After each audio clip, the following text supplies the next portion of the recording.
Bonjour à tous et bienvenue sur Étoile Guidance. On se retrouve aujourd'hui les amis pour l'énergie du lien concernant le signe du Cancer en signe solaire, ascendant, lune ou Vénus. Et comme d'habitude, conservez uniquement ce qui vibre avec vous. On ne change pas une équipe qui gagne. Nous allons bien évidemment regarder les énergies du premier partenaire, celle du second. Vous ferez le lien avec la position qui résonne le plus avec vous. Et nous irons aussi regarder dans la matière où est-ce qu'on se dirige. Allons-y, c'est parti pour le premier partenaire.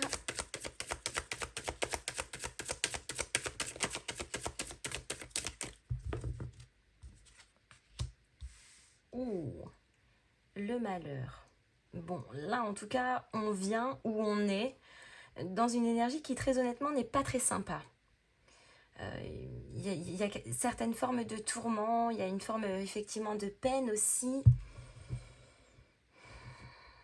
Il y a peut-être même du regret.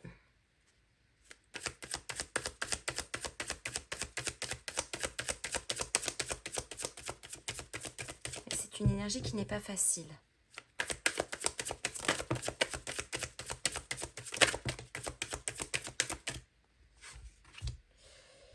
L'initiation. Oui, aïe, aïe, d'accord. La mort. Bon, je pense ici qu'il y a en tout cas, ce premier partenaire vit vraiment une situation qui n'est pas facile. Ce premier partenaire est en train de vivre clairement une mort symbolique. Il y a la remise en question de beaucoup de choses, de soi-même, de ses croyances, de ses valeurs, de sa propre intégrité.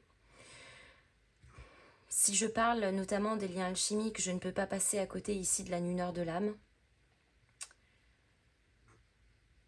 C'est très chargé comme énergie.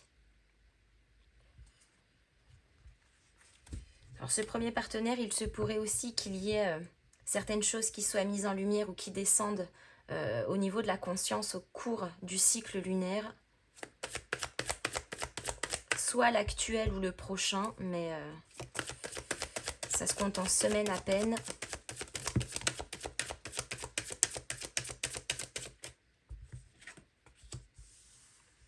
La porte, waouh, waouh, waouh, oui.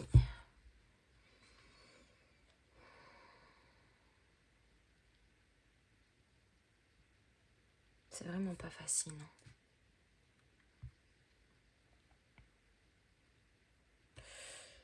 De toute façon, là, on y passe. On y passe. Donc,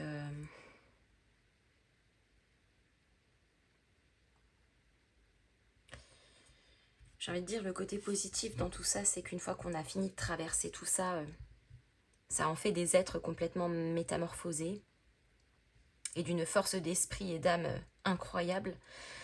Mais faut encaisser, quoi. Faut encaisser et des périodes comme ça, c'est vraiment pas évidente. Donc, je pense là que ce premier partenaire, il va en tout cas avoir besoin de temps. Il va y avoir besoin de temps. De temps, de souplesse, de compréhension, peut-être même de soutien aussi.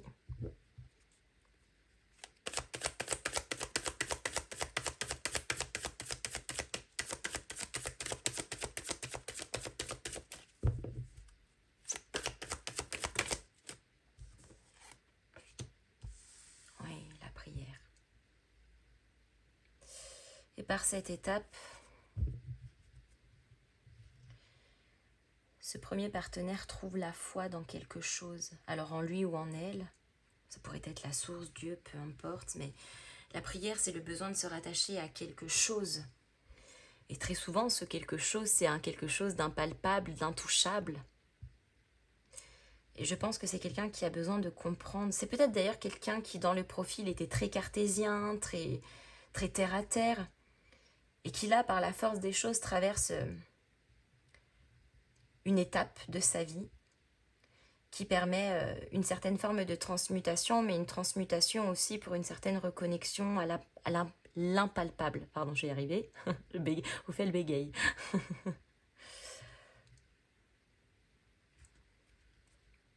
Ah bah voilà, mutation. Bon, il n'y a pas besoin d'en dire plus.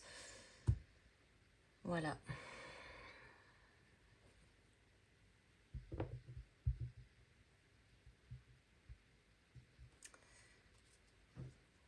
Chez le second partenaire,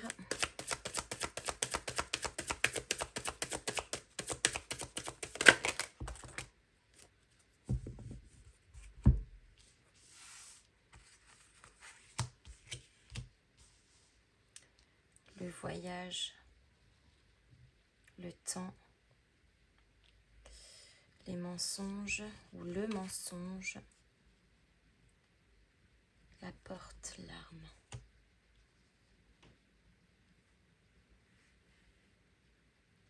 C'est chargé aussi chez le second partenaire quand même. Pas autant que le premier, mais c'est comme si le second partenaire absorbait une part de ce qui se passe, des énergies ici du premier partenaire. Alors qu'initialement, ce second partenaire était plutôt dans une énergie calme, posée, mais il y a peut-être certains vases communicants aussi qui se font ici entre deux, au cœur de ce lien. Et je pense que ce second partenaire, même si initialement on est dans une énergie plutôt calme, plutôt flexible, plutôt fluide, qui ressent les énergies de l'autre. Alors attention, vous savez très bien les amis que lorsqu'on parle d'énergie de l'autre, en tout cas si vous vous sentez comme ce second partenaire, par exemple, attention à ne pas faire son propre travail. En absorber une partie, laisser couler pour décharger l'autre, pour l'accompagner dans son travail, c'est une chose, mais ne surtout pas faire le travail à sa place. Parce que si ce second partenaire se met à faire le travail du premier partenaire, le premier partenaire n'avance plus. Donc, c'est très gorgé de ce côté-là. Chez ce second partenaire, c'est beaucoup plus flexible, mais on sent qu'il y a un amas d'énergie qui se pointe comme ça, un petit peu qui n'était absolument pas prévu et qui plus est ne nous appartient pas. On sent que ça nous blesse intérieurement parce qu'on ressent l'autre à travers ça.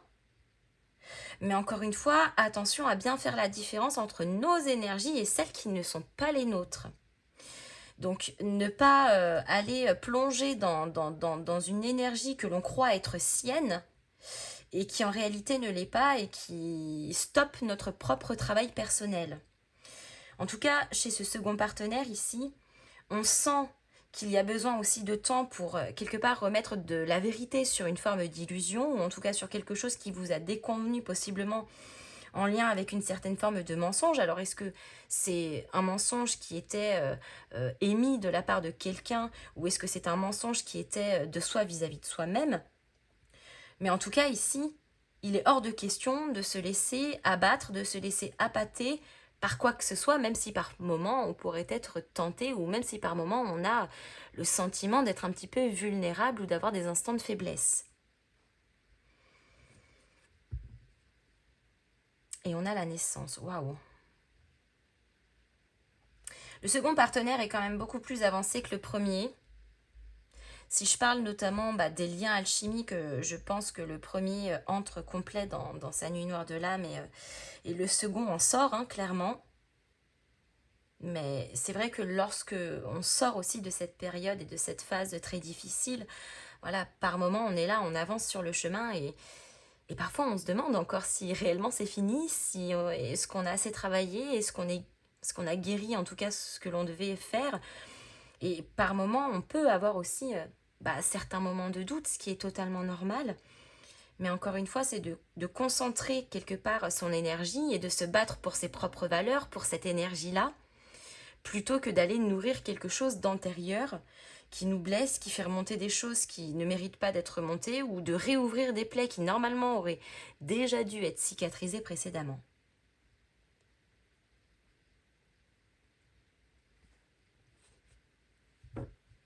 Mais la bonne nouvelle, les amis, c'est que ce n'est pas bloqué.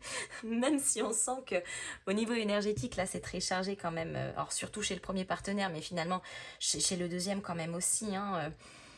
L'avantage, encore une fois, c'est que ce n'est pas bloqué. Je le répète plus, les amis, la boucle intérieure-extérieure, si ça bloque à un moment donné, que ce soit chez l'un, chez l'autre, alors quand c'est les deux, c'est le pire, mais si ça bloque, ne serait-ce que chez l'un, tout se met à l'arrêt. Tout bloque. Donc là, c'est très important que les énergies, même si c'est très lent, qu'elles continuent à circuler, parce que c'est ce qui fait aussi que dans la matière, ça continue de s'activer.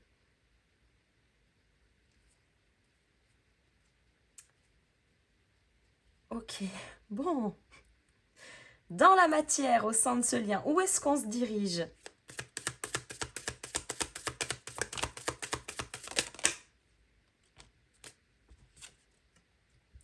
Le 8 de denier. Ah, le fruit des efforts, ça y est, enfin, ça paye. On n'a pas bossé pour rien, on n'a pas traversé ça pour rien, on en a tiré des leçons.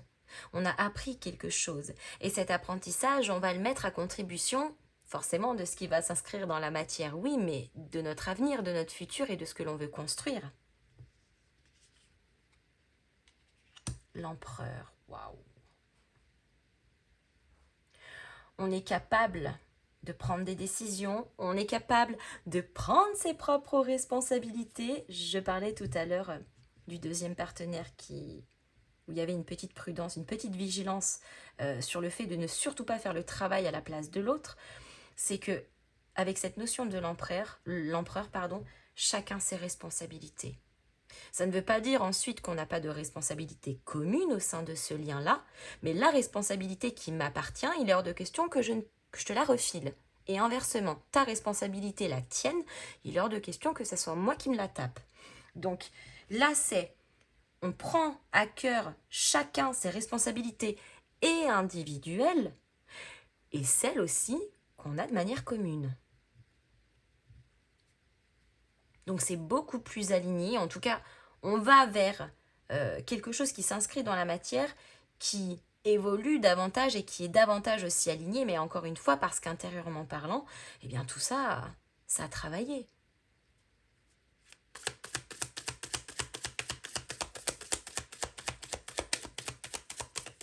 L'empereur, il sait où est-ce qu'il va. Hein. Il délègue les responsabilités qui ne lui appartiennent pas et il est capable de prendre les siennes. Roi de denier. Voilà ce qu'on décide, ce que cet empereur décide. De construire, de faire fructifier, de faire pérenniser la situation, de faire pérenniser le lien, de le nourrir abondamment.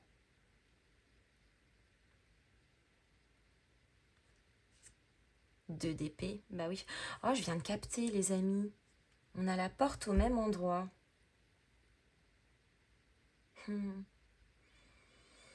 Les vases communicants, connectés.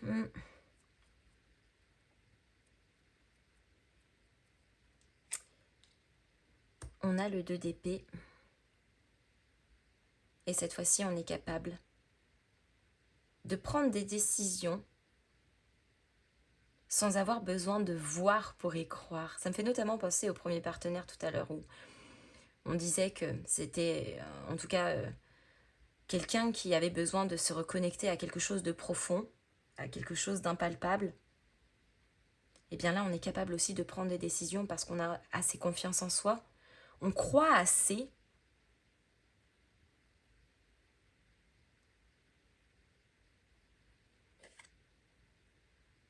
Et on a le roi d'épée.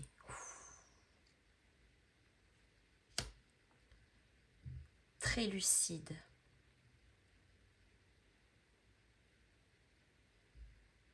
Très lucide, très clair d'esprit.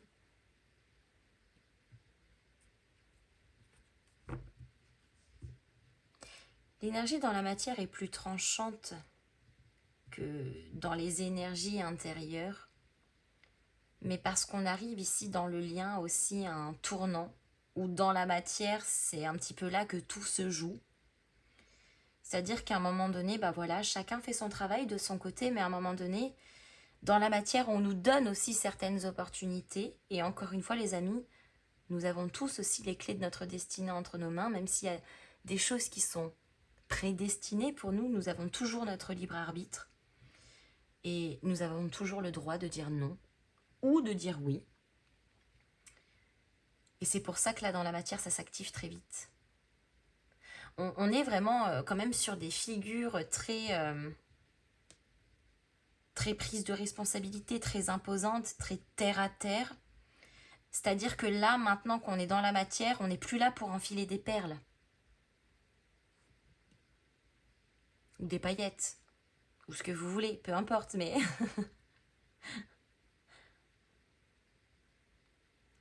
Waouh. Et on a le diable. Je pense, les amis, que là, au cours des prochains jours ou des prochaines semaines, en tout cas, il se pourrait qu'il y ait des vérités, mais des vérités qui vous pètent à la figure assez... Ça risque d'être compliqué. C'est-à-dire des vérités qui tombent et auxquelles on n'aurait jamais pensé. Des prises de conscience tellement évidentes que cette fois-ci, on ne peut plus vraiment trop se voiler la face aussi. Mais encore une fois, le diable, c'est une excellente chose parce que, encore une fois, il vient mettre la vérité partout là où c'est mensonger. Le diable, c'est celui qui met en lumière aussi la dualité intérieure, notre part de lumière, mais aussi notre part d'ombre.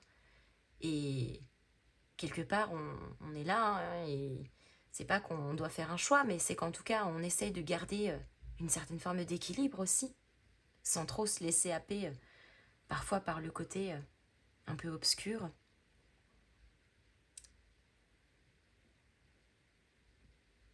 Mais le diable vient toujours mettre la vérité. Il vient mettre de la lumière là où il y a l'ombre quelque part.